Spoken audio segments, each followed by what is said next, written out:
Durante 3 meses creí que mi esposa estaba visitando a la familia en el interior. Mi suegro Bernardo siempre tenía una excusa diferente cada vez que yo llamaba. Que ella estaba descansando. Que no tenía señal. Que había salido con su madre Yolanda al mercado. 3 meses de excusas.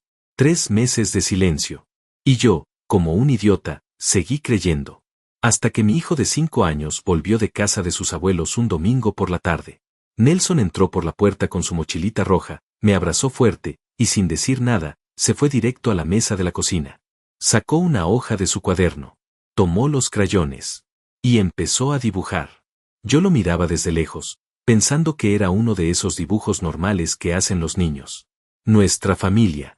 La casa. El perro que siempre le prometía y nunca le compraba. Pero cuando me acerqué y vi lo que había dibujado, algo dentro de mí se rompió. Éramos 3. Yo, él y Leticia.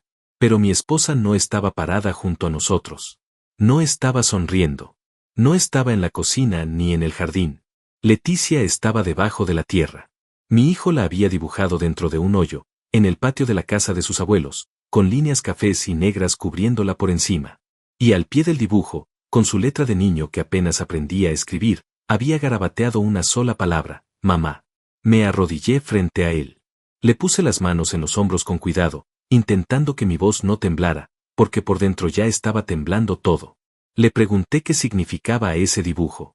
Y Nelson me miró con esos ojos grandes que tiene, esos ojos que son iguales a los de Leticia, y me dijo en voz muy bajita, casi como si tuviera miedo de que alguien más le escuchara, el abuelo enterró a mamá en un hoyo, papá.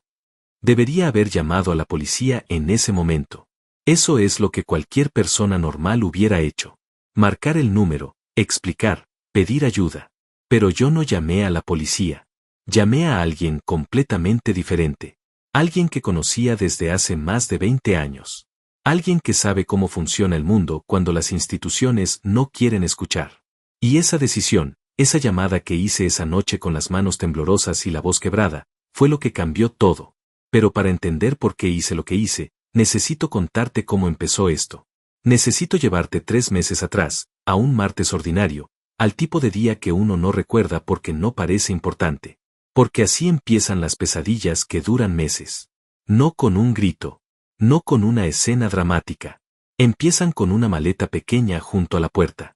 Con un beso rápido en la mejilla. Con una frase que en ese momento suena completamente normal. Leticia me dijo que se iba unos días donde sus padres. Yo estaba tomando café, revisando el teléfono, pensando en el turno del día siguiente. Le pregunté cuántos días. Me dijo que no sabía, que su mamá Yolanda no estaba bien, que quería estar cerca. Le dije que sí, que estaba bien, que yo me encargaba de Nelson. Le di un beso. La vi salir. Escuché el motor del taxi alejarse por la calle. Y no volví a hablar con ella en 3 meses. Al principio no me preocupé demasiado. Leticia y yo llevábamos 14 años casados. No éramos una pareja de esas que se mandan mensajes cada hora. Teníamos una relación tranquila, de las que se construyen despacio, con confianza. Así que los primeros días, cuando no llamaba, pensé que estaba ocupada cuidando a su mamá, que ya me llamaría cuando pudiera. Pero pasó una semana. Y luego otra. Empecé a llamar yo. El teléfono de Leticia sonaba y nadie contestaba. Entonces llamé a la casa de Bernardo. Y ahí siempre había una respuesta. Siempre había una excusa nueva, envuelta en una voz tranquila, casi demasiado tranquila para ser honesta. Que Leticia estaba durmiendo. Que había ido al médico con Yolanda. Que el teléfono se le había mojado y estaba en reparación. Que en esa zona había muy mala señal y los mensajes a veces tardaban días en llegar. Bernardo siempre tenía la excusa lista. Y yo, cada vez que colgaba, me quedaba con esa sensación rara en el pecho. Esa que uno no sabe nombrar bien. No era pánico. No era certeza de que algo estaba mal. Era algo más parecido a una incomodidad que no te deja dormir bien, que te hace despertar a las 3 de la mañana pensando sin saber exactamente en qué. Mis compañeros del almacén me preguntaban por Leticia. Yo decía que estaba con su familia. Que pronto volvía. Lo decía con naturalidad porque todavía me lo estaba creyendo yo mismo. Pero por las noches, cuando Nelson ya dormía y la casa estaba en silencio, yo me sentaba en el sillón donde ella siempre se sentaba a leer, y me preguntaba cosas que no me atrevía a decir en voz alta. ¿Por qué no me llamaba ella? ¿Por qué siempre era Bernardo el que contestaba? ¿Por qué su voz, cada vez que hablaba con él, me dejaba más vacío en lugar de tranquilizarme? Pasaron 6 semanas. Luego 8. Luego 10. Y un domingo, Bernardo me llamó para decirme que quería que Nelson fuera a pasar el fin de semana con ellos. Que el niño necesitaba ver a su abuela. Que Leticia también quería verlo. Yo dudé. Pero al final dije que sí. Mandé a Nelson con su mochilita roja, con su pijama de dinosaurios y su muñeco de trapo que no suelta ni para dormir. Y me quedé solo en casa todo el fin de semana, con el silencio y con esa incomodidad que ya para entonces se había instalado en mi pecho como algo permanente. El domingo en la tarde, Bernardo me trajo a Nelson de regreso. No subió del carro.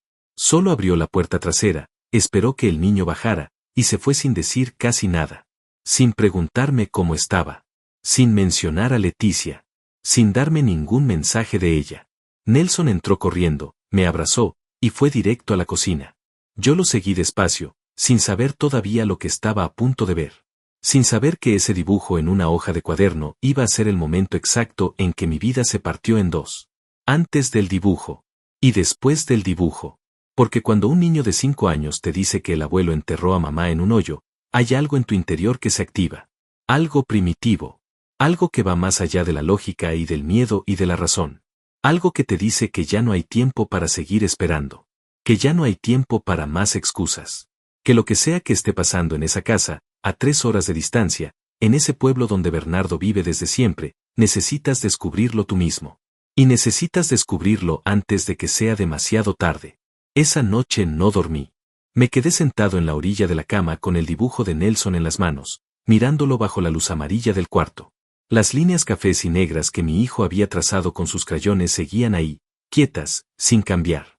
Leticia debajo de la tierra. Un hoyo. El patio de la casa de Bernardo. Y esa palabra escrita con letra torpe y honesta, la letra de un niño que todavía no sabe mentir, mamá. Los niños de 5 años no inventan ese tipo de cosas. Eso era lo que no me dejaba respirar bien. Nelson no había visto una película de terror. No había escuchado una historia de miedo. Era un niño que jugaba con carritos, que le tenía miedo a los perros grandes, que dormía abrazado a su muñeco de trapo. No tenía razón para dibujar algo así si no lo hubiera visto. Si no lo hubiera escuchado. Si alguien no le hubiera dicho algo, o si él no hubiera presenciado algo que su mente de niño intentó procesar de la única manera que sabía. Dibujándolo. Me levanté, fui a su cuarto, y lo miré dormir un momento. Respiraba tranquilo, con la boca ligeramente abierta, con el muñeco de trapo apretado contra el pecho. No sabía lo que había desatado con ese dibujo. No podía saberlo. Tenía 5 años.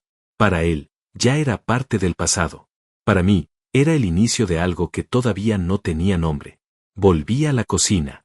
Puse la hoja sobre la mesa y me senté frente a ella como si fuera un documento importante, como si pudiera leerla de otra manera y encontrar algo diferente. Pero siempre era lo mismo. Las 3 figuras. El hoyo. Las líneas oscuras encima de Leticia. Tomé mi teléfono y marqué el número de Bernardo. Eran casi las 11 de la noche. No me importó. Sonó 3 veces. 4. 5. Al 6.º tono, escuché su voz. Esa voz pausada, grave, que siempre me había parecido la voz de un hombre sereno. Esa noche me sonó diferente. Me sonó calculada. Le dije que necesitaba hablar con Leticia. Que no era una petición. Que era una exigencia. Hubo un silencio breve. Solo unos segundos. Pero esos segundos me dijeron más que 3 meses de excusas. Bernardo me dijo que Leticia estaba durmiendo. Que había tenido un día muy pesado. Que mañana me llamaba ella misma, que me lo prometía. Su voz era amable. Controlada. Sin ningún rastro de nerviosismo visible. Pero yo ya llevaba 14 años escuchando voces en el almacén, tratando con proveedores, con jefes, con clientes difíciles. Sé cuando alguien está diciendo la verdad y cuando alguien está comprando tiempo. Bernardo estaba comprando tiempo. Le dije que bien. Que esperaba la llamada. Y colgué. Me quedé mirando el teléfono sobre la mesa durante un buen rato. Pensando. Ordenando todo en mi cabeza como cuando uno trata de armar un rompecabezas sin tener la imagen completa. Empecé a repasar cada conversación que había tenido con él en los últimos 3 meses. Cada excusa. Cada tono de voz. Cada detalle que yo había descartado porque no quería creer lo que estaba sintiendo. La primera semana, Leticia estaba descansando, necesitaba tranquilidad, pronto llamaría. La segunda semana, el teléfono se había dañado, lo estaban reparando, era difícil comunicarse. La tercera semana, habían tenido que llevar a Yolanda al médico a otra ciudad, estaban fuera unos días. La cuarta semana, Leticia estaba mejor pero todavía débil, necesitaba más tiempo. Y así, semana tras semana, siempre había algo. Siempre había una razón nueva, pero el resultado era siempre el mismo. Yo sin hablar con mi esposa. Yo sin escuchar su voz. Yo creyendo, o intentando creer, que todo estaba bien. Pero nada estaba bien. Y lo había sabido desde el principio. Solo que no había querido admitirlo. Esa noche tomé una libreta que teníamos en el cajón de la cocina, una de esas libretas de espiral que usamos para las listas del supermercado, y empecé a escribir. Fechas. Frases exactas que recordaba de cada llamada con Bernardo. Detalles que me habían parecido extraños pero que había ignorado. Lo escribí todo. Con letra apretada, sin espacios, como si el papel fuera a escaparse si no llenaba cada centímetro. Cuando terminé, eran casi las 2 de la mañana. Miré lo que había escrito y sentí algo que no había sentido en todo ese tiempo. No era miedo exactamente. Era certeza. La certeza fría e incómoda de que algo muy grave estaba pasando, y de que yo era el único que podía hacer algo al respecto. Pensé en llamar a la policía. Lo pensé en serio. Estuve varios minutos con el teléfono en la mano, con el número listo. Pero entonces me acordé de algo que me había pasado 4 años antes, cuando le robaron la camioneta a mi compañero del almacén, Teodoro. Fue a poner la denuncia, llevó fotos, llevó testigos, llevó todo. Y la policía le dijo que sin más evidencia no podían hacer nada. Que esperara. Que si aparecía algo nuevo, volviera. La camioneta nunca apareció. Y Teodoro aprendió de la peor manera que hay procesos que el sistema no quiere agilizar. Yo no tenía tiempo para esperar procesos. Si Leticia estaba en peligro, cada hora contaba. Y lo único que yo tenía como evidencia era el dibujo de un niño de 5 años. Ningún juez, ningún agente, ninguna institución iba a mover un dedo con eso. Me iban a pedir pruebas concretas. Me iban a decir que quizás mi esposa simplemente no quería hablar conmigo. Que quizás había problemas en el matrimonio. Que quizás ella había decidido alejarse por voluntad propia. Lo sabía perfectamente. Por eso no llamé a la policía. Llamé a Teodoro. No al compañero del almacén. Al otro Teodoro. Al que conocí hace más de 20 años en el barrio, cuando los dos éramos jóvenes y el mundo todavía nos parecía sencillo. Teodoro había trabajado durante 17 años como investigador privado. Había visto cosas que la mayoría de la gente no imagina. Sabía cómo moverse en los espacios donde la ley llega tarde o no llega. Hacía 3 años que estaba retirado, viviendo tranquilo en las afueras de la ciudad con su perra y su huerto de tomates. Pero yo sabía que si le explicaba la situación, si le mostraba el dibujo, si le contaba todo lo que había estado ignorando durante 3 meses, él me escucharía de verdad. Y eso era lo que yo necesitaba en ese momento. Alguien que me escuchara de verdad. Marqué su número aunque sabía que era tardísimo. Contestó al segundo tono, con voz ronca pero alerta. Como si en el fondo siempre estuviera esperando que alguien llamara. Le dije, Teodoro, necesito que me ayudes. Creo que algo le pasó a Leticia. Hubo una pausa corta. Luego me dijo, habla, te escucho. Y yo le conté todo. Sin parar. Sin filtrar. Desde el día que Leticia se fue con la maleta pequeña, hasta el dibujo que Nelson había dejado sobre la mesa esa tarde. Le leí las notas que había escrito en la libreta. Le describí cada excusa de Bernardo con la mayor precisión que pude. Le expliqué esa sensación que me había estado carcomiendo por dentro durante semanas y que yo había intentado callar porque no quería ser el tipo que se alarma sin razón. Cuando terminé de hablar, Teodoro no dijo nada por unos segundos. Luego dijo, ¿tienes el dibujo todavía? Le dije que sí. Me dijo, no lo pierdas.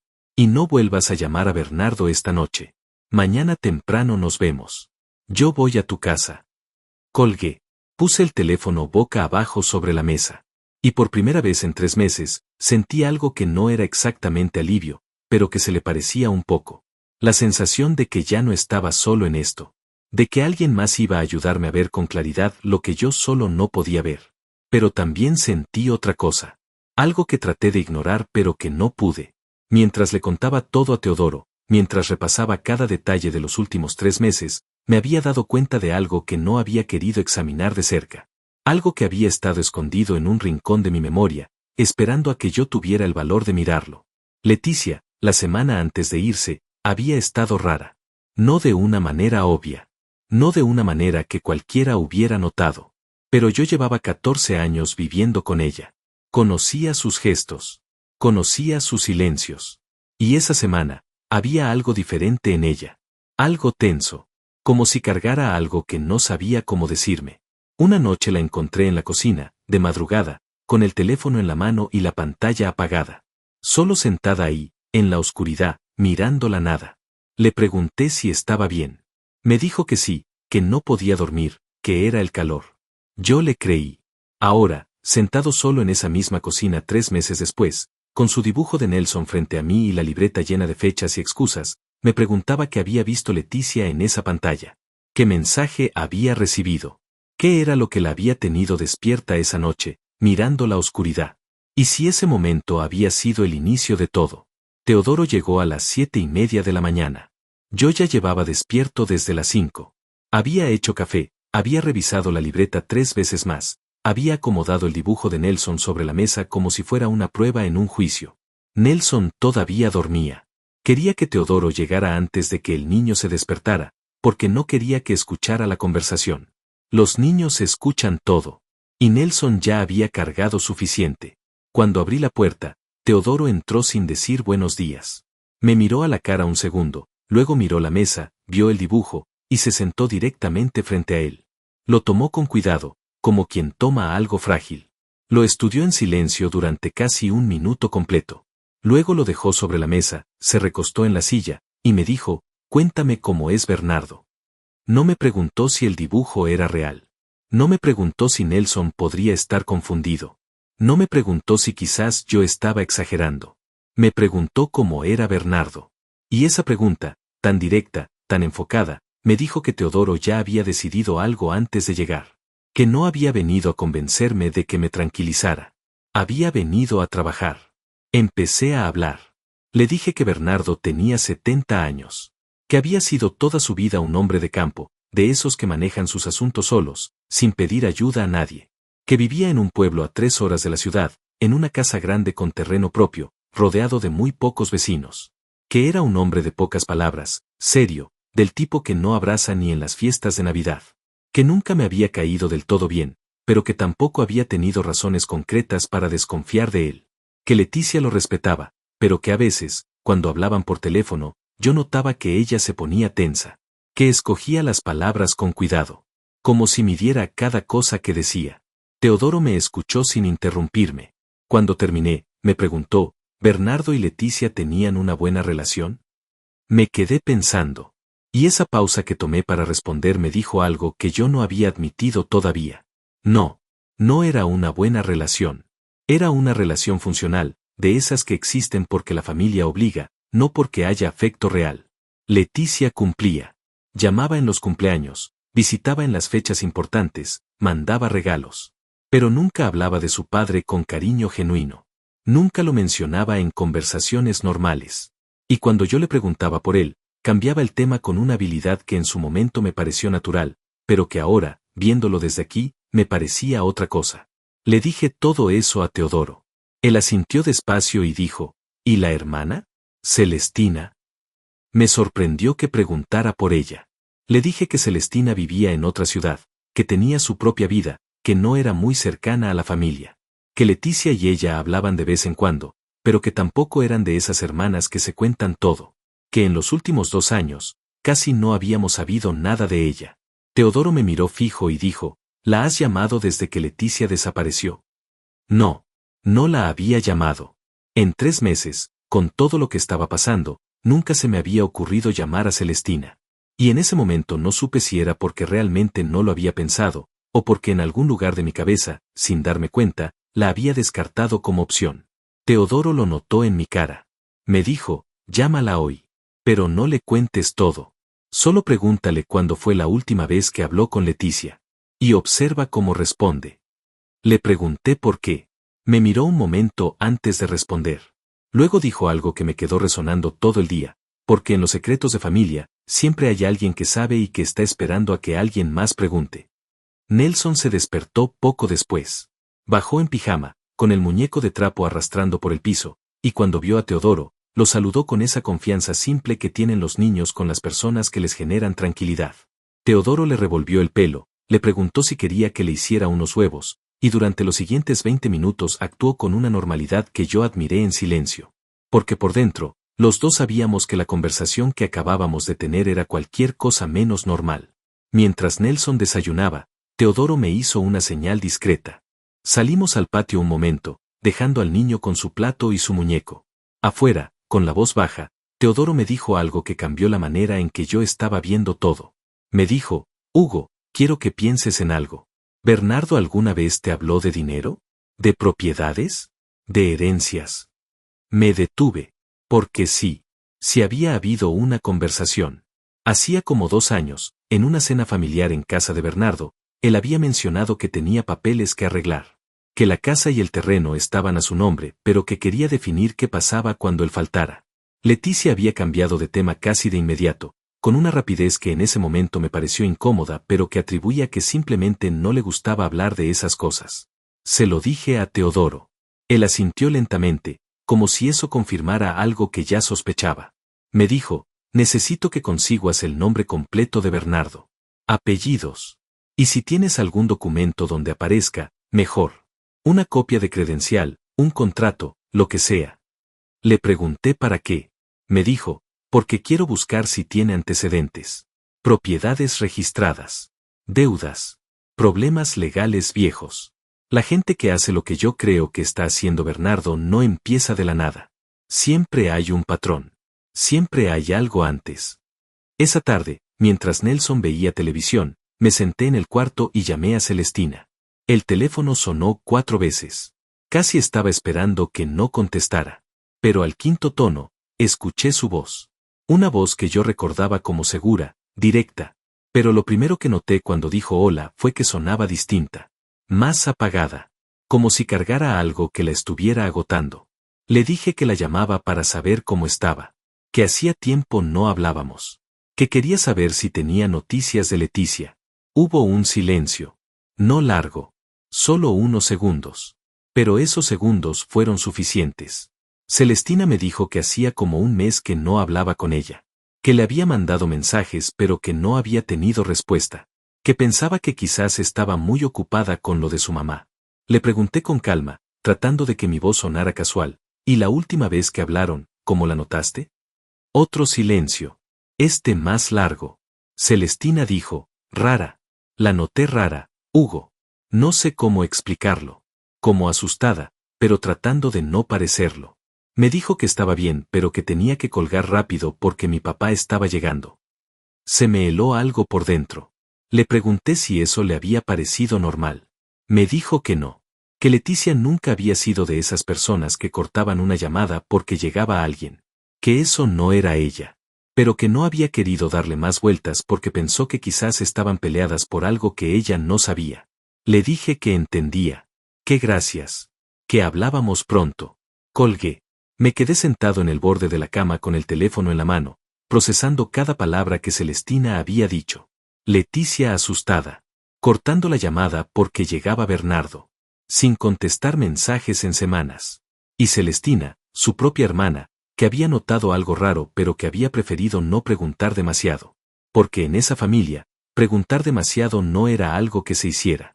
Eso me lo dejó claro Teodoro esa misma noche cuando le conté la conversación. Me escuchó con atención y luego me dijo algo con una calma que me perturbó más que si lo hubiera dicho con alarma. Hugo, Leticia no se fue sola a casa de sus padres. Alguien la convenció de que fuera. O alguien la obligó. Y hay una diferencia enorme entre las dos cosas, porque una se resuelve hablando, y la otra no. Le pregunté qué creía él. Me miró fijo durante un momento.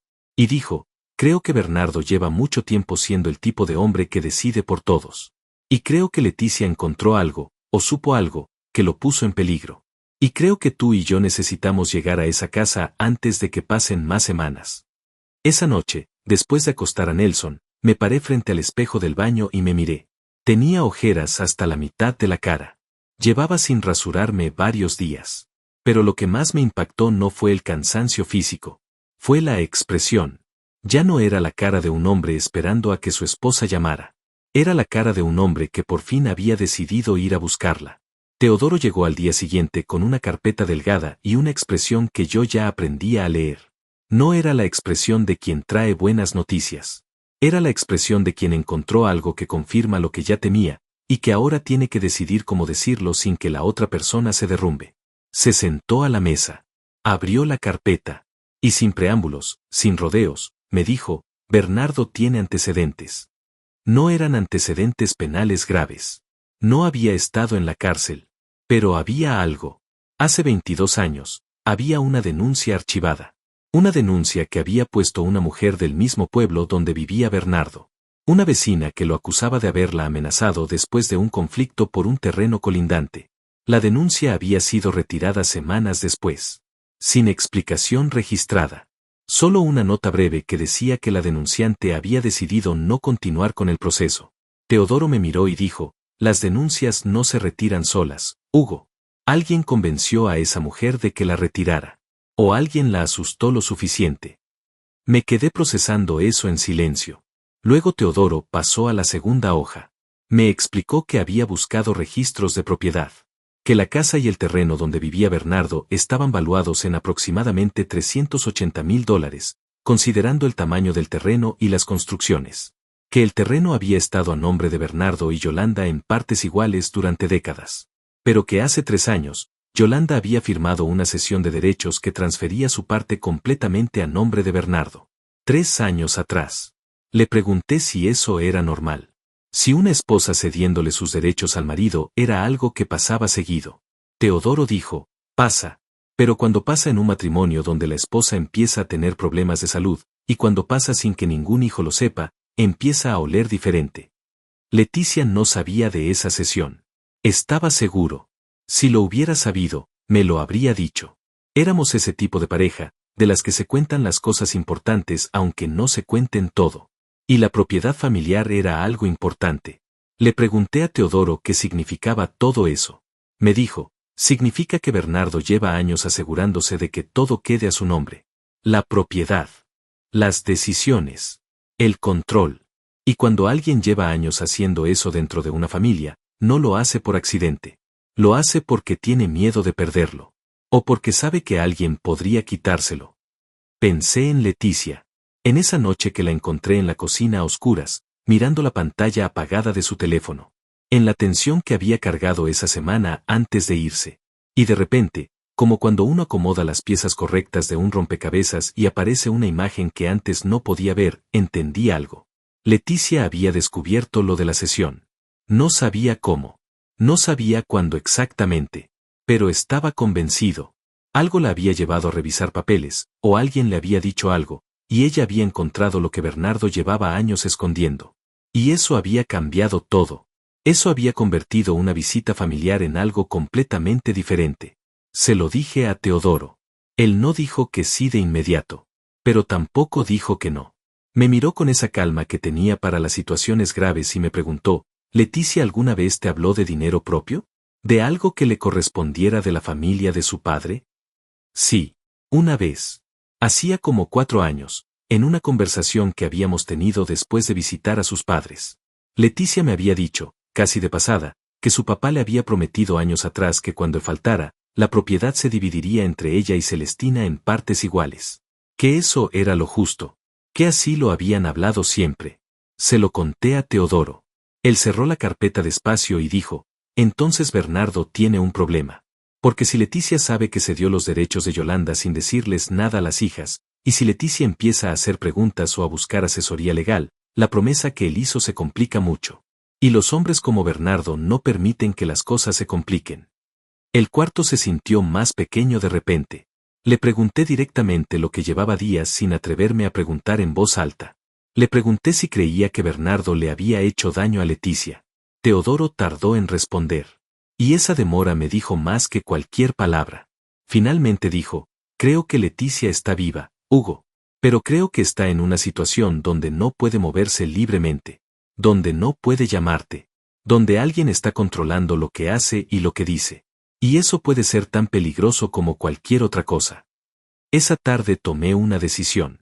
Le dije a Teodoro que quería ir al pueblo, que quería ver la casa de Bernardo con mis propios ojos, que no podía seguir sentado aquí recibiendo información de segunda mano mientras Leticia estaba a 3 horas de distancia. Teodoro me dijo que no. Todavía no. Me explicó con paciencia, con esa frialdad profesional que yo le agradecía y que al mismo tiempo me desesperaba, que si yo aparecía en ese pueblo sin un plan, Bernardo se pondría en alerta. Que un hombre que llevaba décadas controlando su entorno sabía perfectamente cómo reaccionar cuando se sentía amenazado. Que lo único que lograría presentarme ahí sin preparación era que Bernardo borrara cualquier rastro de lo que estuviera haciendo. Le pregunté entonces qué hacíamos. Me dijo que necesitábamos hablar con Celestina, pero esta vez en persona. Que había cosas que Celestina sabía y que no me había dicho por teléfono. Que la gente habla diferente cuando te tiene enfrente. Que los silencios se ven mejor en persona que a través de una llamada. Llamé a Celestina esa misma tarde. Le dije que necesitaba verla. Que era urgente. Que tenía cosas que contarle sobre Leticia que no podía decirle por teléfono. Hubo una pausa larga. Más larga que la de la vez anterior. Y cuando respondió, su voz tenía algo nuevo. Algo que no había escuchado antes. No era sorpresa exactamente. Era alivio. Como si llevara tiempo esperando que alguien llamara para tener esta conversación. Quedamos en vernos 2 días después, en un café a mitad de camino entre su ciudad y la mía. Colgué y le conté a Teodoro. Él asintió y dijo algo que me dejó pensando toda la noche. Fíjate bien en lo que no te diga. A veces lo más importante es lo que la gente decide callar. Los 2 días que esperamos para ver a Celestina fueron los más largos de todo ese tiempo. Me mantuve ocupado para no volverme loco. Revisaba la libreta. Releía las notas. Agregaba cosas que iba recordando. Pequeños detalles de conversaciones pasadas con Leticia que antes me parecían insignificantes y que ahora brillaban con una luz diferente. Una noche, mientras Nelson dormía, encontré en el cajón de la mesita de noche de Leticia un papelito doblado. Era una nota pequeña, escrita con su letra. Solo decía un nombre y un número de teléfono. El nombre era de un abogado. No era un abogado que yo conociera. No era nadie que hubiéramos mencionado nunca en casa. La nota no tenía fecha. Pero el papel estaba ligeramente arrugado, como si alguien lo hubiera tomado y doblado varias veces. Como si alguien lo hubiera cargado en la mano durante un rato antes de guardarlo ahí. Lo guardé en la libreta junto a todo lo demás. Y esa noche, antes de intentar dormir, me quedé mirando el techo pensando en Leticia. En todos los años que llevábamos juntos. En las mañanas tomando café antes de que Nelson se despertara. En la manera en que ella doblaría las cobijas de la cama. En su voz cuando cantaba bajito mientras cocinaba sin darse cuenta de que lo hacía. Y me pregunté qué había descubierto. Qué había visto. Que sabía ahora que la tenía atrapada en esa casa a 3 horas de distancia, sin poder llamarme, sin poder salir, con Bernardo controlando cada movimiento. Me pregunté si ella sabía que yo estaba buscándola. Me pregunté si todavía confiaba en que yo iría por ella. Y me hice una promesa en silencio, ahí en la oscuridad, con Nelson durmiendo al otro lado de la pared y el dibujo de crayones todavía sobre la mesa de la cocina. Iba a ir por ella. Sin importar lo que encontrara. Sin importar lo que Bernardo hubiera hecho o estuviera haciendo. Sin importar cuántas excusas, cuántas barreras, cuántos silencios tuviera que atravesar. Iba por Leticia. Y esta vez, nadie iba a poder detenerme. El café donde quedamos con Celestina era uno de esos lugares sin nombre importante, de los que hay en todas las ciudades medianas. Mesas de plástico, sillas incómodas, un ventilador de techo que giraba despacio sin hacer mucho. Llegamos Teodoro y yo 20 minutos antes. Pedimos café. Y esperamos. Celestina entró puntual. La reconocí de inmediato aunque hacía casi 2 años que no la veía. Seguía siendo parecida a Leticia en la estructura de la cara, en la manera de caminar. Pero donde Leticia siempre había tenido algo luminoso, algo abierto, Celestina traía una expresión cerrada. Cargada. Como alguien que lleva demasiado tiempo cargando algo que no eligió cargar. Se sentó frente a nosotros. Miró a Teodoro con una pregunta en los ojos. Le expliqué quién era. Le dije que era alguien de confianza. Que estaba ayudándome a encontrar a Leticia. Celestina lo miró un momento más, luego asintió, y puso las manos sobre la mesa con una calma que me pareció demasiado ensayada para ser natural. Le dije que necesitaba que me contara todo lo que supiera, que no era momento de proteger a nadie, que llevaba 3 meses sin hablar con mi esposa y que su sobrino de 5 años había dibujado a su mamá enterrada en el patio de la casa de Bernardo. Algo cambió en su cara cuando dije eso. No fue sorpresa. Repito, no fue sorpresa. Fue algo más parecido al dolor de quien escucha confirmado lo que ya temía. Sus ojos se llenaron despacio, con esa manera silenciosa en que lloran las personas que han aprendido a no hacer escándalo con su sufrimiento. Tardó unos segundos en hablar. Y cuando habló, lo primero que dijo fue, yo sabía que algo así iba a pasar algún día. Lo sabía desde hace años. Teodoro y yo nos miramos un segundo. Luego los dos nos quedamos quietos, esperando. Porque había que darle espacio. Había que dejar que saliera solo, sin presión, sin preguntas que la dirigieran hacia algún lado. Celestina necesitaba decirlo a su manera. Empezó desde el principio.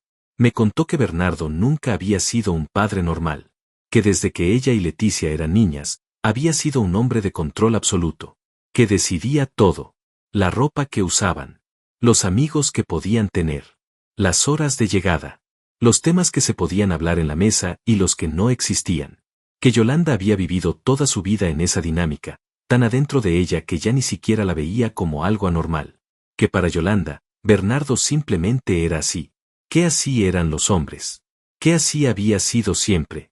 Pero Leticia, me dijo Celestina, siempre había sido diferente.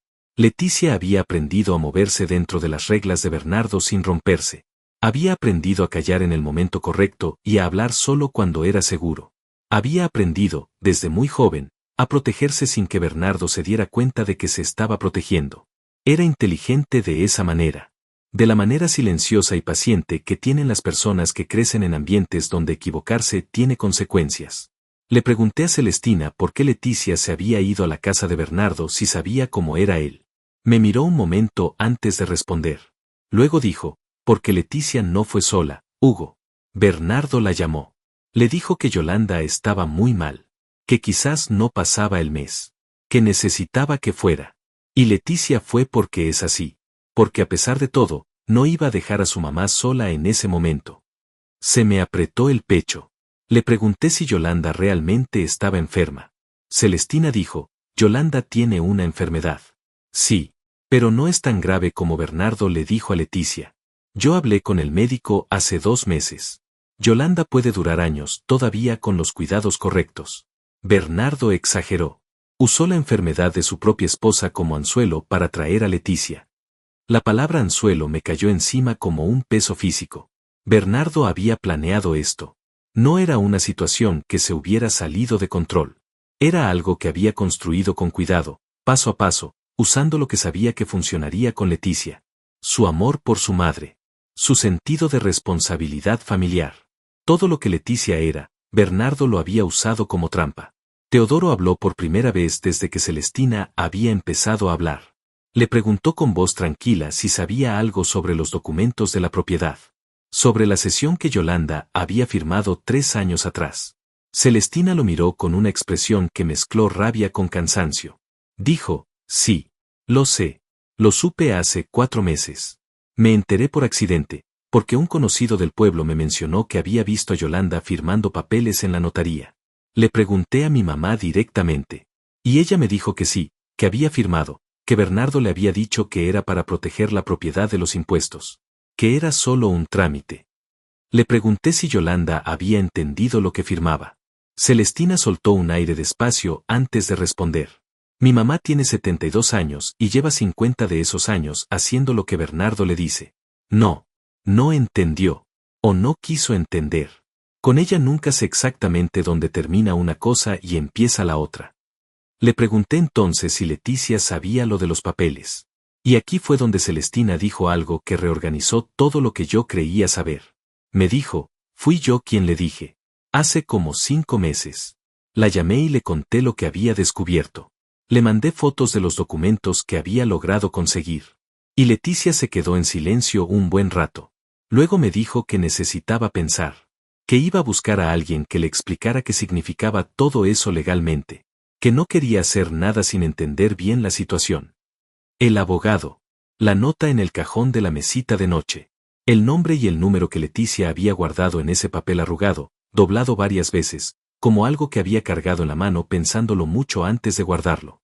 Leticia había estado buscando asesoría legal antes de irse. Se lo dije a Celestina. Le pregunté si ella sabía quién era ese abogado.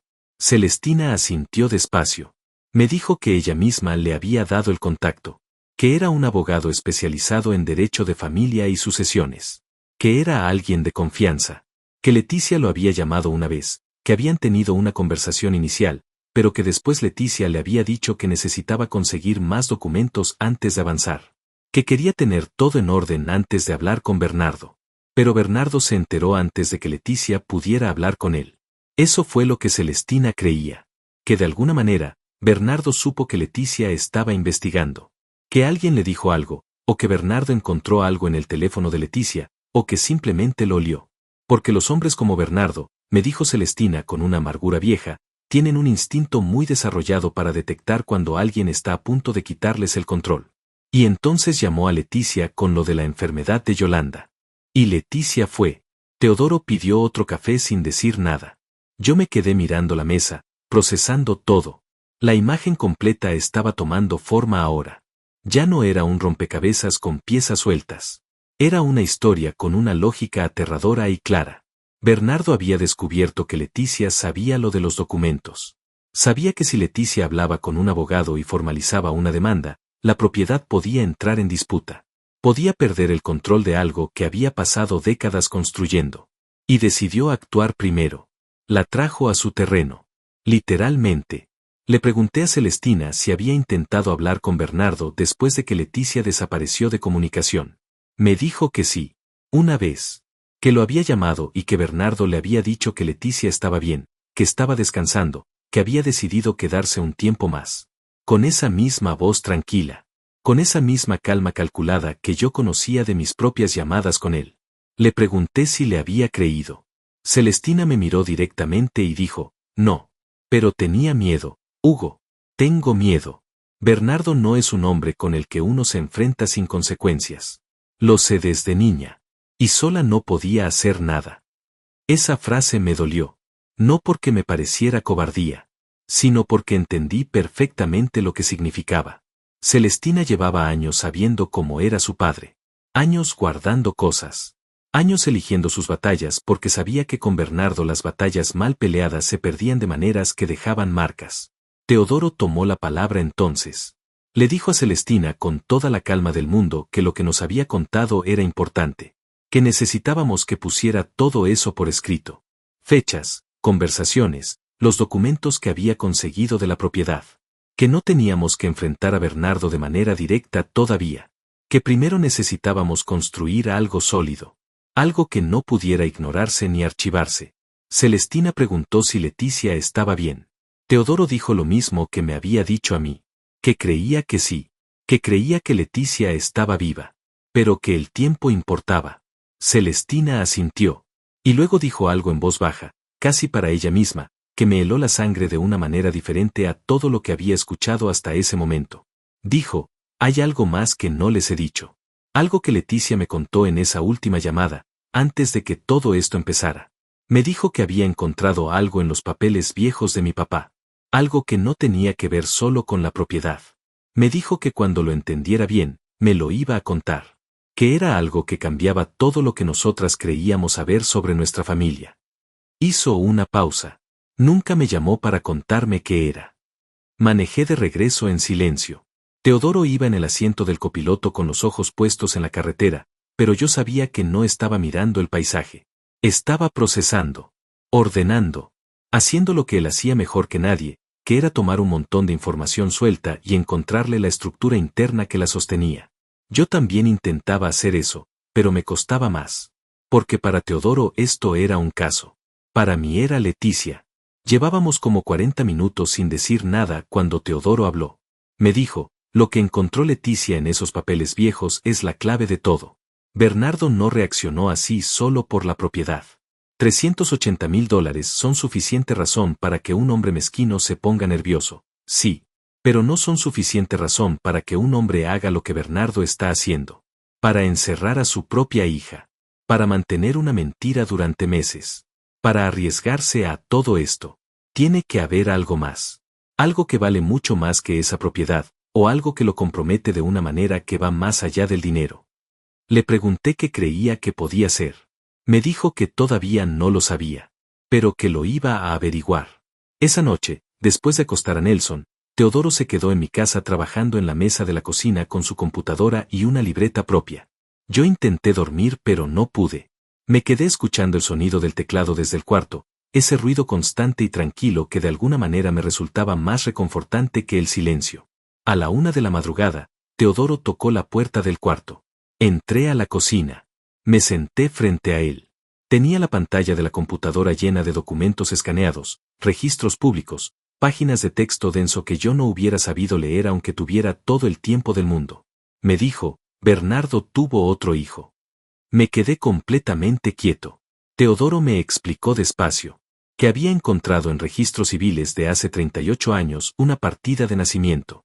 Un niño, nacido en el mismo pueblo donde vivía Bernardo, pero registrado con el apellido de la madre, no con el de Bernardo. Sin reconocimiento paterno oficial. Pero Teodoro había cruzado datos, había revisado registros de la época, y había encontrado suficientes coincidencias para estar razonablemente seguro de lo que estaba diciendo. Bernardo había tenido un hijo fuera del matrimonio. Un hijo que Yolanda probablemente no sabía que existía. Un hijo que hoy tendría 38 años y que en algún punto podría reclamar derechos sobre la propiedad familiar si se demostrara la filiación. Me tomó un momento entender la magnitud de lo que Teodoro estaba diciendo. Si Leticia había encontrado esa información en los papeles viejos de Bernardo, si había descubierto la existencia de ese hijo, entonces la situación era completamente diferente a lo que yo había imaginado. No era solo una disputa por una herencia entre dos hermanas.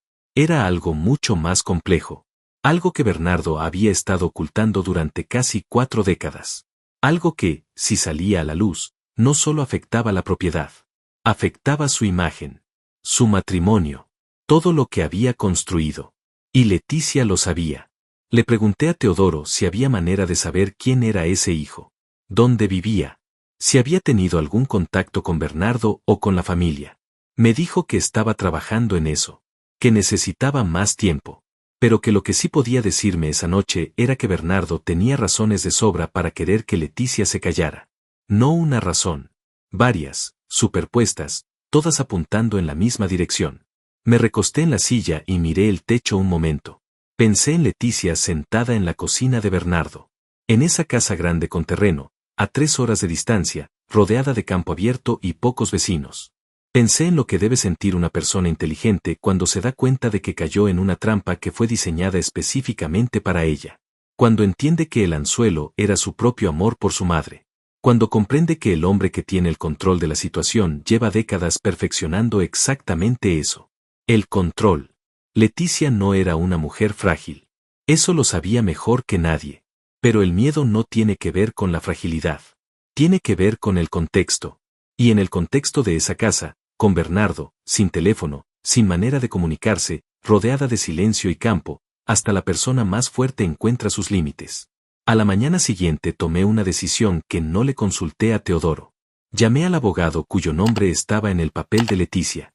Marqué el número con calma, sentado en el patio mientras Nelson jugaba adentro. El abogado contestó al tercer tono. Le dije mi nombre. Le dije que era el esposo de Leticia. Y antes de que pudiera decir nada más, él me interrumpió. Me dijo, llevaba tiempo esperando que alguien de la familia llamara. Quedamos en vernos esa misma tarde. Teodoro me acompañó. El abogado se llamaba Nelson también, lo cual me generó una sensación extraña que no supe bien cómo nombrar. Trabajaba en una oficina pequeña pero ordenada, de esas que transmiten seriedad sin necesidad de lujos. Nos recibió con la puerta cerrada y nos dijo desde el principio que lo que íbamos a hablar era confidencial. Nos contó que Leticia lo había contactado hacía aproximadamente 6 meses. Que habían tenido una sola reunión formal y varias llamadas. Que Leticia le había presentado documentos relacionados con la propiedad de su padre y le había pedido orientación sobre qué opciones legales existían para impugnar la cesión que Yolanda había firmado. Que en esa conversación, Leticia también le había mencionado, con mucha cautela, que había encontrado información adicional en papeles familiares que podría complicar todavía más la situación de su padre. Le pregunté si Leticia le había dicho que era esa información. El abogado dudó un momento. Luego dijo que Leticia no había entrado en detalles completos, que había sido muy cuidadosa con lo que compartía, que parecía una mujer que medía cada paso antes de darlo, pero que sí le había dicho una cosa concreta que él había anotado textualmente porque le había parecido importante. Leticia le había dicho que su padre tenía una deuda, no una deuda de dinero, una deuda de otro tipo, y que había documentos que lo demostraban. Una deuda de otro tipo. Teodoro y yo cruzamos una mirada rápida. El abogado continuó. Nos dijo que después de esa conversación, Leticia le había prometido que conseguiría más documentos y que lo llamaría para una segunda reunión formal. Que eso había sido hace 5 meses. Que nunca había vuelto a llamar. Que él había intentado contactarla un par de veces y que el teléfono no respondía. Que había asumido que quizás había decidido no continuar con el proceso, lo cual era algo que pasaba frecuentemente en casos de conflictos familiares. Le dije que Leticia no había decidido no continuar. Le dije lo que había pasado. Lo que sabíamos. Lo que Nelson había dibujado. Lo que Celestina nos había contado. El abogado nos escuchó sin interrumpir. Cuando terminé, se quedó en silencio varios segundos. Luego dijo con una seriedad que me confirmó que estábamos en el lugar correcto. Entonces necesitamos movernos. Y necesitamos hacerlo bien. Porque si Bernardo tiene lo que yo creo que tiene, y si hizo lo que yo creo que hizo, esto no se resuelve con una llamada ni con una visita. Esto se resuelve con pruebas. Con un proceso que no pueda ignorarse. Le pregunté qué necesitaba de nosotros. Me dijo que necesitaba todo lo que tuviéramos. La libreta. El dibujo de Nelson. El testimonio de Celestina por escrito. Los registros que Teodoro había encontrado. Todo. Que con eso podía construir algo. No perfecto todavía, pero suficiente para iniciar un proceso que obligara a las autoridades a actuar. También dijo algo que me cambió la perspectiva de una manera que no esperaba. Me dijo, señor Hugo, hay algo que quiero que entienda. Lo que usted está describiendo no es solo un conflicto por herencia. Lo que usted está describiendo es privación ilegal de libertad. Si Leticia está en esa casa sin poder salir, sin poder comunicarse, retenida por su propio padre, eso es un delito. Y eso cambia completamente el tipo de presión que podemos ejercer. Privación ilegal de libertad. Esas 4 palabras me golpearon de una manera que ninguna otra cosa de todo ese tiempo había logrado. Porque hasta ese momento, por más que lo sabía, por más que lo sentía, no lo había escuchado dicho así, con esos términos exactos, con esa claridad legal que le quitaba cualquier posibilidad de interpretación alternativa. Mi esposa estaba siendo retenida por su padre. Y yo llevaba 3 meses dejando que eso siguiera pasando. Salimos de la oficina del abogado cuando ya estaba oscureciendo. Manejamos un rato sin hablar. Luego Teodoro dijo algo que yo ya sabía pero que necesitaba escuchar de alguien más. Ya es momento, Hugo. Esta semana vamos al pueblo. Asentí. Pero antes de llegar al pueblo, antes de cruzar esa línea que sabíamos que no tenía regreso, faltaba algo. Faltaba saber qué era exactamente esa deuda que Leticia le había mencionado al abogado. Esa deuda que no era de dinero. Ese secreto que llevaba décadas enterrado en los papeles viejos de Bernardo, esperando a que alguien con suficiente valentía lo sacara a la luz. Y yo tenía una sospecha de dónde podíamos encontrar esa respuesta. Una sospecha que no le había dicho todavía a Teodoro. Que había estado guardando en un rincón de mi cabeza desde que Celestina nos habló de ese último mensaje de Leticia. Desde que dijo que Leticia había encontrado algo que cambiaba todo lo que creían saber sobre su familia. Había una persona más en esta historia. Una persona a quien nadie había mencionado directamente, pero cuya existencia ahora lo explicaba todo. El otro hijo de Bernardo. Encontrar a alguien que no quiere ser encontrado es difícil.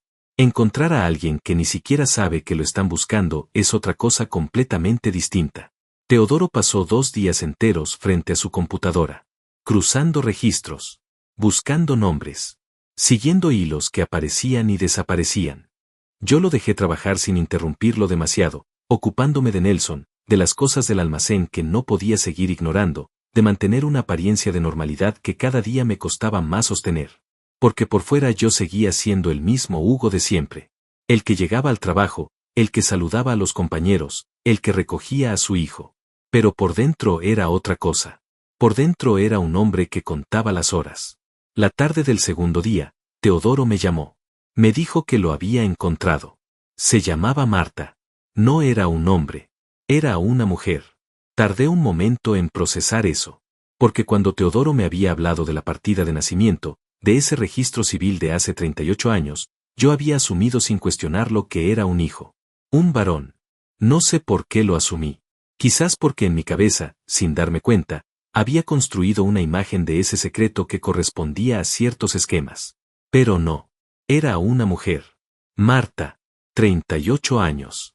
Que había crecido con el apellido de su madre, en un pueblo a 2 horas del pueblo de Bernardo, y que según todo lo que Teodoro había podido rastrear, llevaba una vida completamente ordinaria. Trabajaba. Tenía una familia pequeña. No había tenido ningún contacto documentado con Bernardo ni con ningún miembro de esa familia. Le pregunté a Teodoro si creía que Marta sabía quién era su padre. Me dijo que no lo sabía con certeza, pero que había algo interesante, que la madre de Marta había muerto hacía 6 años, y que en los registros que había encontrado, la madre nunca había puesto el nombre del padre en ningún documento oficial. Nunca. Ni en el certificado de nacimiento de Marta, ni en ningún otro papel. Como si hubiera tomado la decisión desde el principio de borrar esa parte de la historia completamente. Le pregunté por qué creía que había hecho eso. Teodoro dijo, porque alguien se lo pidió. O porque alguien se lo exigió. Y porque a cambio de ese silencio, probablemente recibió algo. Dinero. O miedo. O las dos cosas juntas, que es la combinación más efectiva que existe para mantener un secreto durante casi 4 décadas. Esa noche hablé con el abogado por teléfono. Le conté lo que Teodoro había encontrado. Escuché cómo su respiración cambiaba ligeramente al otro lado de la línea cuando le dije el nombre de Marta. No era sorpresa exactamente. Era el sonido de alguien que está acomodando piezas que llevaba tiempo tratando de encajar. Me dijo que si Marta podía demostrar su filiación con Bernardo, la situación legal cambiaba de manera radical. Que un hijo no reconocido tiene derechos que no desaparecen por el silencio de los padres. Que si Bernardo había manipulado los documentos de la propiedad sabiendo que existía ese riesgo, sabiendo que en algún momento eso podía salir a la luz, entonces sus acciones no eran las de un padre controlador. Eran las de alguien que estaba protegiéndose de una amenaza legal concreta. Y Leticia había encontrado esa amenaza en los papeles viejos. Leticia había encontrado la prueba de que Marta existía. Todo encajaba ahora con una precisión que me resultaba casi insoportable. Porque significaba que lo que le había pasado a Leticia no era el resultado de un arrebato. No era la reacción impulsiva de un hombre que perdió el control. Era algo calculado, planificado. Bernardo había tenido tiempo de pensar, de decidir, de actuar. Y eso lo hacía más peligroso, no menos. Al día siguiente, Teodoro y yo tomamos una decisión que habíamos estado postergando. Íbamos a hablar con Marta. No teníamos garantías de nada. No sabíamos cómo iba a reaccionar. No sabíamos si iba a creernos, si iba a asustarse, si iba a cerrar la puerta en nuestra cara. Pero era el siguiente paso necesario. Porque si Marta decidía cooperar, si estaba dispuesta a hacerse una prueba de filiación, si ponía su nombre en algún documento oficial, Bernardo dejaba de tener el control absoluto de la situación. Y un hombre que pierde el control de su secreto más profundo empieza a cometer errores. Necesitábamos que Bernardo cometiera errores. Dejé a Nelson con una vecina de confianza, una señora mayor que vivía 2 casas más adelante y que quería a mi hijo como si fuera su propio nieto. Le dije que tenía que resolver unos asuntos de trabajo, que volvía al día siguiente. Ella no preguntó nada. Solo me dijo que estuviéramos tranquilos, que ella se encargaba. Manejamos 2 horas hasta el pueblo donde vivía Marta. Era un lugar tranquilo, de esos que uno atraviesa por la carretera sin detenerse. Casas bajas, una plaza pequeña, una iglesia que debía tener más años que todos sus habitantes juntos. Teodoro había conseguido la dirección. Era una casa sencilla, con una maceta con flores en la ventana y una camioneta blanca vieja estacionada afuera. Me quedé en el carro mientras Teodoro bajaba primero.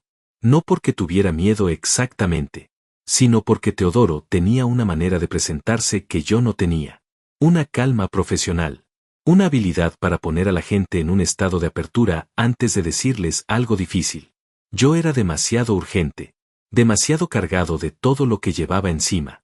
Y eso podía asustar a alguien que no estaba esperando esta conversación. Lo vi tocar la puerta. Vi abrirse. Vi a una mujer que desde la distancia tenía algo familiar en la postura, en la altura, en la manera de pararse. No podía verla bien desde el carro, pero algo en mí reaccionó a esa imagen de una manera que no supe nombrar de inmediato. Teodoro habló con ella unos minutos en la puerta. Luego me hizo una señal. Bajé del carro y me acerqué. Cuando la vi de cerca, tuve que controlar mi expresión. Porque Marta tenía los ojos de Bernardo. Esa misma forma, ese mismo color oscuro, esa misma manera de mirar directa y quieta que yo había visto durante años en la cara de mi suegro y que siempre me había generado una incomodidad que ahora entendía mejor que nunca. Pero también tenía algo más. Algo en la estructura de la boca, en la manera en que apretaba los labios cuando escuchaba. Algo que me recordó a Leticia. Nos invitó a pasar. La casa era pequeña y ordenada. Había fotos en la pared. Una hija de quizás 12 años que aparecía en varias de ellas. Un hombre mayor que debía ser su esposo. Una vida construida con cuidado, ladrillo por ladrillo, lejos de todo lo que nosotros le estábamos a punto de traer. Me senté frente a ella y fui directo. Le dije que creíamos que Bernardo era su padre biológico. Le dije que teníamos documentos que lo sugerían. Le dije que no habíamos venido a hacerle daño ni a complicarle la vida. Que habíamos venido porque mi esposa, que era su media hermana sin saberlo, estaba retenida en la casa de ese hombre, y que necesitábamos su ayuda. Marta me escuchó sin interrumpirme. Cuando terminé, el silencio duró varios segundos. Luego dijo algo que no esperaba. Dijo, lo sé. Siempre lo supe. Me quedé quieto. Me explicó despacio, con una voz que tenía capas de cosas viejas adentro, que su madre le había contado la verdad antes de morir. Que le había dicho el nombre de su padre. Que le había explicado por qué nunca lo había puesto en los papeles. Que le había mostrado una carta, una sola carta, que Bernardo le había escrito décadas atrás. Una carta donde reconocía al bebé de manera privada pero le pedía, le exigía en realidad, que nunca hiciera nada oficial. Que a cambio él se aseguraría de que a ellas no les faltara nada. Y había cumplido. A su manera retorcida y controladora, había cumplido. Dinero enviado sin nombre, de manera indirecta, durante años. Suficiente para que la madre de Marta pudiera criar a su hija sin pasar necesidades graves, pero nunca suficiente para que dejara de depender de ese acuerdo silencioso. Le pregunté si tenía esa carta todavía. Me dijo que sí. Teodoro y yo nos miramos. Le expliqué a Marta todo lo que estaba pasando con Leticia. Todo. Sin filtros. Desde el día que se fue con la maleta pequeña hasta el dibujo de Nelson con su mamá debajo de la tierra. La vi escuchar con los ojos cada vez más quietos, con esa expresión de quien está recibiendo algo que confirma un miedo que había tenido guardado sin saber exactamente de qué tenía miedo. Cuando terminé, Marta tardó un momento en hablar. Luego dijo, ¿qué necesitan de mí? Le dije que necesitábamos esa carta. Que necesitábamos que estuviera dispuesta a hablar con el abogado. Que no le pedíamos que hiciera nada que la pusiera en peligro directamente. Solo que nos diera lo que tenía. Solo que rompiera el silencio que su madre había guardado durante casi 4 décadas. Marta miró hacia la foto de su hija en la pared. Estuvo así un buen rato. Luego nos miró a los dos y dijo algo que me afectó de una manera que todavía hoy me cuesta explicar. Mi madre pasó su vida entera callando para protegerme. Y yo he pasado la mía callando porque creía que así protegía a mi familia. Pero hay una mujer retenida en una casa. Y esa mujer es mi hermana aunque nunca hayamos hablado. Ya no puedo seguir callando. Se levantó. Fue a otro cuarto. Volvió con un sobrecafé, viejo, con las esquinas levantadas por el tiempo. Me lo entregó. Lo tomé con las 2 manos. Lo sentí liviano. Solo una hoja adentro, quizás 2. Pero ese sobre liviano y viejo valía más que cualquier otra cosa que hubiéramos conseguido en todo ese tiempo. Era la pieza que Bernardo había pasado décadas asegurándose de que nunca saliera a la luz. Había salido. Esa noche nos quedamos en un motel de carretera a mitad de camino entre el pueblo de Marta y la ciudad. No tenía sentido manejar 3 horas de regreso con todo lo que cargábamos encima. Teodoro pidió 2 cuartos. Yo me senté en la orilla de la cama con el sobrecafé sobre las rodillas durante un buen rato antes de abrirlo. No sé por qué tardé. Quizás porque sabía que una vez que leyera lo que había dentro, ya no habría manera de deshacer nada. Que cada cosa que hacíamos nos llevaba un paso más cerca de un punto sin retorno. Finalmente lo abrí. Eran 2 hojas. Escritas a mano, con una letra apretada y ordenada que yo no reconocía pero que imaginé que era la de un Bernardo mucho más joven. Con menos arrugas. Con el mismo control, pero todavía sin las décadas de práctica que lo habían convertido en lo que era ahora. La carta estaba fechada 37 años atrás. La leí despacio. No voy a repetir cada palabra porque algunas cosas no necesitan repetirse, pero sí voy a decir lo que decía en esencia, porque es lo que importa. Bernardo reconocía en esa carta que el bebé que esperaba la madre de Marta era suyo. Lo decía con esa frialdad característica suya, sin adornos, sin emoción visible, como quien firma un contrato. Explicaba que no podía reconocerlo oficialmente porque su matrimonio con Yolanda y la reputación que había construido en el pueblo no lo permitían, que a cambio de ese silencio garantizaba apoyo económico. Y al final, en las últimas líneas, había una frase que me heló de una manera diferente a todo lo anterior. Decía que si alguna vez ese acuerdo se rompía, si alguna vez la madre de Marta decidía hablar o buscar reconocimiento legal, él se aseguraría de que las consecuencias fueran peores que el silencio. No era una amenaza velada. Era una amenaza directa, puesta por escrito, firmada con su nombre completo. Ese hombre había amenazado a una mujer por escrito hace 37 años. Y había guardado suficiente control sobre esa situación para que el silencio durara casi 4 décadas. Eso no era solo crueldad. Eso era una frialdad metódica que se había perfeccionado con el tiempo. Y Leticia estaba ahora mismo en una casa sola con ese hombre. Dormí poco. O casi nada. A las 6 de la mañana Teodoro tocó mi puerta. Tenía café en un vaso de plástico del lobby del motel y una expresión que me dijo que tampoco había dormido mucho. Nos sentamos en el estacionamiento, al aire frío de la mañana, y hablamos durante casi 1 hora. Teníamos la carta. Teníamos el testimonio de Celestina por escrito. Teníamos los registros de propiedad. Teníamos las notas de mis conversaciones con Bernardo. Teníamos el dibujo de Nelson. Y teníamos a Marta, dispuesta a hablar con el abogado y a someterse a una prueba de filiación si era necesario. Era suficiente para presentar una denuncia formal que no pudiera archivarse fácilmente. Era suficiente para que el abogado iniciara un proceso que pusiera a Bernardo en una posición donde moverse se volviera complicado. Pero no era suficiente para entrar a esa casa. No era suficiente para garantizar que Leticia estuviera bien ahora mismo, en este momento, mientras nosotros estábamos sentados en un estacionamiento de motel tomando café de vaso de plástico. Y eso era lo que me consumía por dentro. Porque los procesos legales toman tiempo. El abogado nos había explicado eso con toda honestidad. Que incluso con todo lo que teníamos, mover el sistema llevaba días. Semanas en algunos casos. Y yo no podía esperar semanas. Le dije eso a Teodoro. Él me miró con esa calma que ya me era tan familiar y me dijo, no vamos a esperar semanas. Vamos a hacer las dos cosas al mismo tiempo. Tú vas a ir al pueblo. Pero no a la casa de Bernardo. Primero. Me explicó el plan. El pueblo donde vivía Bernardo era pequeño. De esos donde todo el mundo se conoce y donde un desconocido que pregunta cosas levanta sospechas de inmediato. Pero Teodoro conocía a alguien. Un hombre que había trabajado con él años atrás, que vivía a 20 minutos de ese pueblo, que conocía la zona y que podía ayudarnos a movernos sin levantar alarmas innecesarias. Lo llamó mientras yo terminaba el café. Habló con él 5 minutos. Colgó y me dijo que nos esperaba esa tarde. Manejamos. Llegamos a una casa en las afueras de un pueblo vecino, una casa con un perro grande atado en el patio y una huerta de tomates que me recordó lo que Teodoro me había dicho de su propio retiro. El hombre que nos recibió se llamaba Nelson también, lo cual seguía generándome esa sensación extraña, y era un tipo de unos 55 años, corpulento, con manos de alguien que ha trabajado con ellas toda la vida y una manera de hablar directa que me cayó bien de inmediato. Nos sentamos adentro. Teodoro le explicó la situación con la misma eficiencia con que me la había explicado a mí la primera vez. Sin detalles innecesarios. Solo lo que importaba. Una mujer retenida. Un hombre peligroso. Una casa que necesitábamos ver sin que nadie supiera que la estábamos viendo. Nelson, el de la huerta de tomates, asintió despacio mientras escuchaba.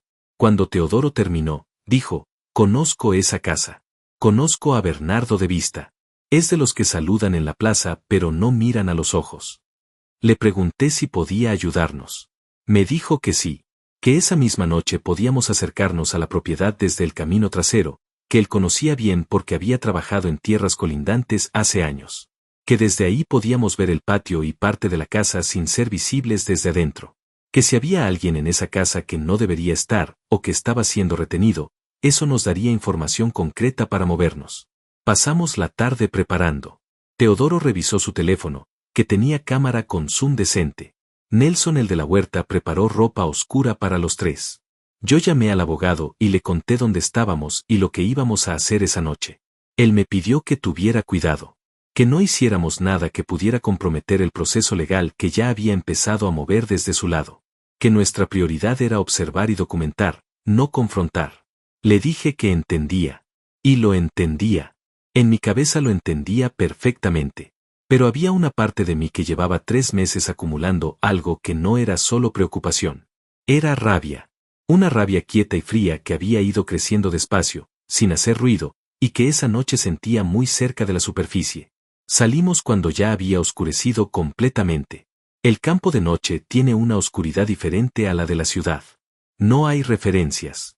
No hay luces lejanas que te orienten. Solo el sonido de los grillos y el piso irregular bajo los pies y la linterna pequeña que Nelson llevaba apuntada hacia abajo para no crear siluetas visibles desde lejos. Caminamos como 20 minutos desde donde dejamos el carro. Luego Nelson nos hizo una señal de detenernos. Estábamos detrás de una hilera de árboles, en un punto elevado desde donde podía verse la parte trasera de la propiedad de Bernardo. La casa estaba iluminada. Había luz en 2 ventanas. La cocina y lo que parecía ser una habitación en la parte derecha. Teodoro sacó el teléfono y activó el zoom. Estuvo mirando en silencio durante varios minutos. Yo estaba a su lado, con el corazón golpeándome fuerte pero la respiración controlada, porque había decidido que esta noche no podía dejar que las emociones tomaran el control. Esta noche tenía que ser fría. Tenía que pensar. Luego Teodoro me pasó el teléfono sin decir nada. Miré a través del zoom hacia la ventana iluminada de la habitación derecha. Y la vi. Era una silueta. Nada más. Una figura sentada en lo que parecía ser una silla o una cama, frente a una ventana con cortina semitransparente. No podía ver la cara. No podía ver los detalles. Pero conocía esa postura. Conocía esa manera de sentarse con los hombros ligeramente caídos hacia adelante, con las manos en el regazo, con la cabeza inclinada como cuando alguien está pensando muy profundo en algo que no puede resolver. 14 años de matrimonio me habían enseñado esa postura de memoria. Era Leticia.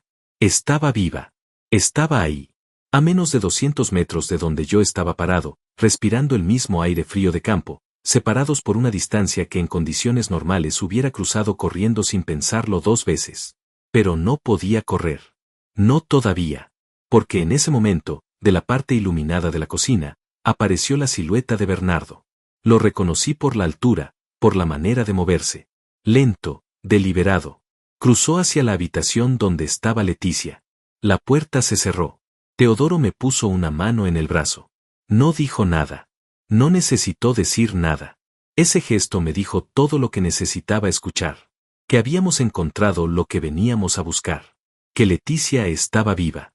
Que ahora teníamos que hacer las cosas bien. Que el siguiente movimiento tenía que ser el correcto porque no habría oportunidad de un segundo intento. Regresamos al carro en silencio. Y en el camino de regreso, con la oscuridad del campo afuera y el sonido del motor, tomé la decisión más importante de todo ese tiempo. No la de ir a la casa. No la de enfrentar a Bernardo. Sino la de hacer algo que garantizara que cuando entráramos a esa casa, Bernardo no pudiera salir de ahí con otra mentira, con otra excusa, con otra versión de los hechos que nadie pudiera contradecir. Íbamos a entrar con todo. Con el abogado. Con la denuncia formal ya presentada. Con las pruebas documentadas. Con Celestina dispuesta a hablar. Con Marta y su carta. Con todo lo que habíamos construido en esas semanas de buscar en silencio mientras Bernardo creía que nadie estaba mirando. Y con algo más. Con una grabación. Porque si Bernardo era el tipo de hombre que ponía amenazas por escrito hace 37 años, era el tipo de hombre que cuando se sintiera acorralado, hablaría. Y eso era exactamente lo que necesitábamos. Que hablara. El día que entramos a esa casa amaneció nublado. No sé por qué recuerdo ese detalle. Quizás porque hay momentos en la vida que uno guarda completos, con todo incluido. El color del cielo. El olor del aire. La temperatura exacta. Como si el cuerpo supiera que lo que está a punto de pasar merece ser recordado con precisión. Nos reunimos a las 7 de la mañana en la casa de Nelson, el de la huerta. Éramos 5. Teodoro, Nelson, el abogado, que había manejado desde la ciudad esa madrugada con una carpeta gruesa y una expresión de quien lleva años esperando un caso que valga la pena. Celestina, que había llegado la noche anterior en autobús y que cuando la vi bajar con su maleta pequeña, con los ojos cargados de todo lo que cargaba, me dio un abrazo que no esperaba y que me sostuvo más de lo que hubiera imaginado. Y yo. 5 personas. Semanas de trabajo. Un sobrecafé viejo con una carta que rompía décadas de silencio. El abogado nos explicó el estado del proceso legal. Había presentado la denuncia formal el día anterior. Privación ilegal de libertad. Manipulación de documentos de propiedad. Coacción. Había un juez que había firmado una orden que nos autorizaba a solicitar verificación del bienestar de Leticia con acompañamiento de autoridades. No era una orden de arresto todavía, pero era suficiente para entrar. Para que nadie pudiera cerrar la puerta en nuestra cara y decir que no teníamos derecho a estar ahí. También había algo más que el abogado puso sobre la mesa esa mañana. Algo que nos cambió la dinámica del plan. Marta había llamado la noche anterior. Había decidido no quedarse al margen. Había decidido venir. El abogado nos dijo que le había pedido que esperara, que era mejor que no estuviera presente en el momento del confronto directo, que su momento vendría después en el proceso legal. Pero que Marta había insistido. Que tenía 38 años viviendo al margen de una historia que era suya también. Que no iba a quedarse en su casa esperando que otros resolvieran lo que a ella también le pertenecía resolver. El abogado la había dejado venir. Estaba en camino. Llegaría al pueblo en menos de una hora. Nadie dijo nada cuando el abogado nos contó eso. Pero yo vi en la cara de Celestina algo que mezcló sorpresa con algo más complicado. La noticia de tener una media hermana que no sabías que existía no es algo que se procesa en un momento. Es algo que te cambia el mapa completo de tu historia personal. Y Celestina estaba procesando eso en tiempo real, con todo lo demás encima, sin espacio para detenerse. Le puse una mano en el hombro. No dije nada. Ella asintió despacio. Marta llegó 40 minutos después. Cuando Celestina la vio entrar por la puerta, se quedó completamente quieta. Yo la observé desde el otro lado del cuarto. Vi el momento exacto en que Celestina encontró en la cara de Marta lo que yo había encontrado cuando la vi por primera vez. Algo familiar. Algo que reconocía aunque no lo hubiera visto nunca. Los ojos de Bernardo en una cara que no era su enemiga. Y algo de Leticia también, en esa manera de pararse, en esa manera de cargar el peso sin doblarse. Se saludaron con una torpeza honesta. Sin abrazo todavía. Solo mirándose. Solo dejando que la realidad de ese momento se asentara. No había tiempo para más. Salimos a las 9 de la mañana. 2 carros. El abogado había coordinado con la autoridad local para que una patrulla nos acompañara. Un agente joven que se veía incómodo con la situación, como alguien que preferiría estar en cualquier otro lugar, pero que estaba cumpliendo con lo que le correspondía. A veces eso es suficiente. No necesitas que alguien entienda completamente lo que está pasando. Solo necesitas que esté presente. El camino hasta la casa de Bernardo duró 15 minutos.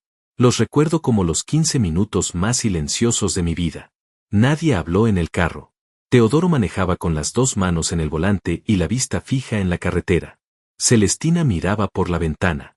Yo tenía el teléfono en la mano con la aplicación de grabación ya abierta, lista. Solo faltaba presionar el botón rojo. Lo presioné cuando doblamos hacia el camino de tierra que llevaba a la casa. La casa de Bernardo apareció al final del camino como siempre había estado. Grande, sólida, construida para durar. Con el terreno amplio alrededor, con los árboles viejos a los lados, con ese silencio de campo que en otro contexto hubiera parecido tranquilo. La camioneta de Bernardo estaba estacionada afuera. Había humo saliendo de la chimenea de la cocina. Alguien estaba adentro. El abogado bajó primero. El agente lo siguió. Luego bajamos el resto. Tocaron la puerta. Pasaron unos segundos. Luego escuché pasos. La puerta se abrió y apareció Bernardo. Lo vi y sentí algo que no era exactamente lo que había imaginado sentir en ese momento. No era rabia pura. Era algo más frío. Más claro. Como cuando uno lleva mucho tiempo buscando algo en la oscuridad y de repente se enciende la luz y todo está exactamente donde sabías que estaba. Bernardo me miró a mí primero. Luego vio a la gente. Luego al abogado. Y en ese orden de miradas pude ver exactamente cómo funcionaba su mente. Calculando. Evaluando. Buscando la salida que siempre había encontrado antes. El abogado habló primero. Le explicó que tenían una orden, que habían venido a verificar el bienestar de Leticia, que podía colaborar voluntariamente o podían proceder de otra manera. Bernardo dijo con esa voz tranquila de siempre que Leticia estaba bien, que estaba descansando, que había venido por voluntad propia, que no entendía a qué se debía todo eso, que él era un hombre de familia y que cualquier sugerencia de lo contrario era una ofensa que no iba a tolerar. Perfecto. Que hablara, que siguiera hablando. Yo di un paso al frente y dije, entonces no tienes ningún problema en que la veamos. Algo cambió en sus ojos. Solo un momento. Solo un destello brevísimo de algo que no era la calma que proyectaba. Pero estaba grabado. Todo estaba grabado. Nos dejó pasar. Entramos al corredor. Olía a café viejo y a madera. La casa era exactamente como la había imaginado durante semanas. Grande pero cerrada. Llena de silencio de un tipo específico, el silencio de los lugares donde las cosas no se dicen. El agente fue directo hacia el pasillo de las habitaciones. Yo lo seguí. La puerta de la habitación del fondo estaba cerrada. El agente tocó. Dijo el nombre de Leticia en voz alta. Dijo que era un agente, que venía a verificar que estuviera bien, que no necesitaba tener miedo. Silencio. Luego un sonido. Un movimiento detrás de la puerta. Y luego la voz. La voz de Leticia. Dijo, Hugo. Me quebré por dentro de una manera que no voy a intentar describir con demasiadas palabras porque hay cosas que las palabras no alcanzan a cubrir completamente. Solo voy a decir que escuchar su voz después de 3 meses fue como respirar después de haber aguantado la respiración sin darme cuenta de que lo estaba haciendo. Le dije que sí, que era yo, que estaba ahí, que ya podía abrir. La puerta se abrió. Leticia estaba delgada, más de lo normal, con ojeras profundas y el pelo recogido de cualquier manera. Pero estaba parada. Estaba entera. Y cuando me vio, en su cara pasaron todas las cosas al mismo tiempo. El alivio, el agotamiento, las semanas de miedo guardado. Y algo más que reconocí de inmediato porque era lo mismo que yo estaba sintiendo. La certeza de que había valido la pena. Cada día, cada noche sin dormir, cada decisión, cada paso en la oscuridad. La abracé.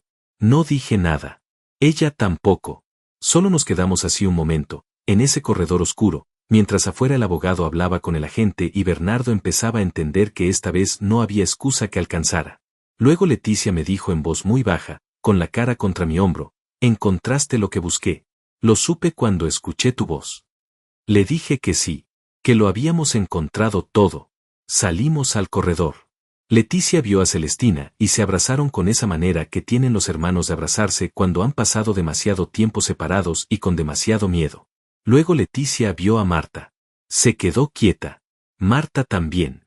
No necesitaban que nadie les explicara nada. Se miraron como se miran las personas que comparten algo profundo sin haberlo elegido. Marta dio un paso. Leticia dio otro.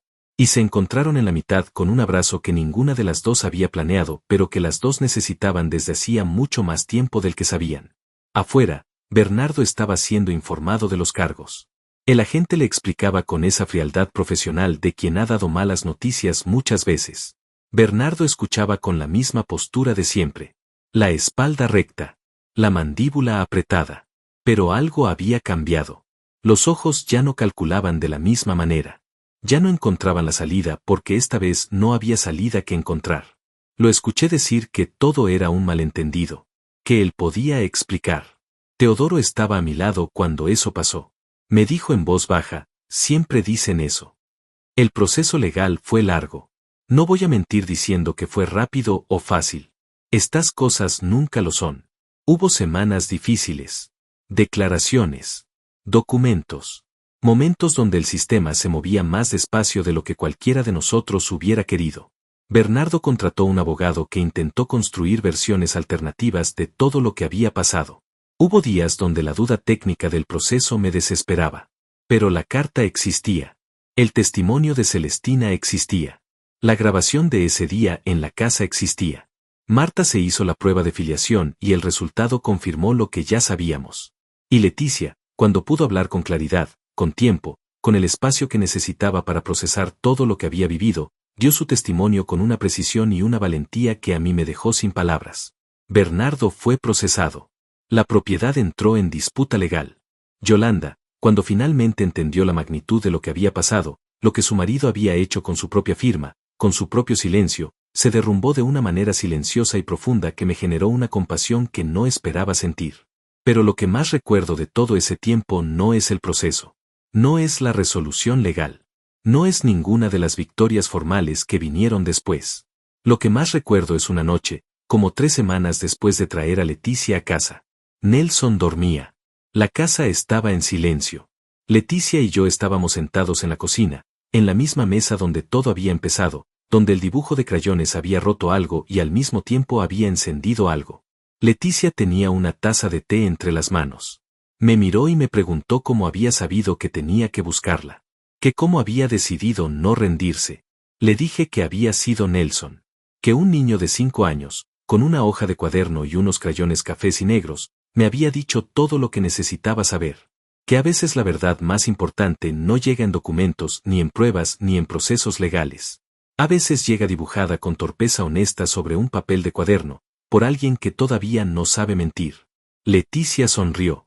Una sonrisa pequeña, cansada, pero real. Y eso fue suficiente. Eso fue más que suficiente.